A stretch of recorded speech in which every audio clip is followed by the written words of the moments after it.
श्रीराम समर्थ 19 ऑक्टोबरचे प्रवचन. संस्कार कर्माचा मूळ हेतू. धार्मिक संस्कार फार चांगले असतात कारण त्यांनी आपल्या मनाला वळण लागते. प्रत्येक धर्मामध्ये संस्कार असतातच. ज्या मनुष्याला संस्कार नाही तो कोणत्याच धर्माचा नाही. मग तो आस्तिक असो वा नास्तिक असो. खरे म्हणजे कोणतेच कर्म यथासांग घडत नसते, पण त्यातल्या त्यात संस्कार कर्म मनुष्याने शास्त्राप्रमाणे करावे. त्यामध्ये जिथे कमी पडेल तिथे भगवंताचे स्मरण करावे, कारण भगवंताची श्रद्धा वाढावी हाच संस्काराचा मूळ हेतू आहे.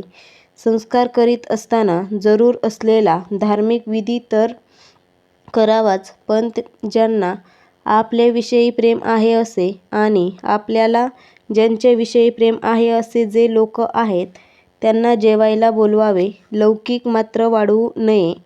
वाईट ते सोडणे आणि चांगले ते धरणे हा संस्काराचा मुख्य हेतू. संस्कार हे भगवंताचे स्मरण करून देतात. समजा हा बंधनाशिवाय राहू शकत नाही. आम्हाला बंधने नकोत असे म्हणणारे लोक वेडे आहेत.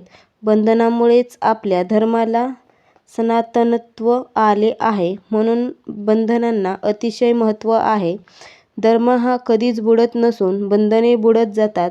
सध्या बंधने बुडत चालली आहेत. पूर्वी धर्मावर श्रद्धा होती म्हणून इतक्या सुधारणा नसून सुद्धा स्वास्थ्य होते, पण आज बाहेरच्या जगात पुष्कळ सुधारणा झाल्या तरी त्या सुधारणांना धर्माचा पाया नसल्यामुळे मानवाला स्वास्थ्य नाही. अलीकडे काही लोक असे म्हणतात की समाज जसा बदलेल तसे नीतीचे नियम बदलायला पाहिजेत, पण अध्यात्मविद्या असे सांगते की नीतीचे नियम कायमच आहेत. ते न बदलता माणसाने स्वतःलाच बदलले पाहिजे. एखाद्या माणसाचा पाया बौद्धिक असू शकेल किंवा पैसा असेल, पण ज्या समाजाचा पाया धर्म आहे त्या समाजालाच खरे समाधान लाभेल. धर्म म्हणजे एका अर्थाने व्यवस्थितपणाच होय. धर्म वस्तुजाताला संस्काराच्या रूपाने नीट धरून ठेवतो. व्यवहारामध्ये ज्याचा उपयोग करता येतो तोच खरा वेदांत होय, आणि जो परमार्थाला उपयोगी पडतो तोच खरा आणि योग्य व्यवहार होय.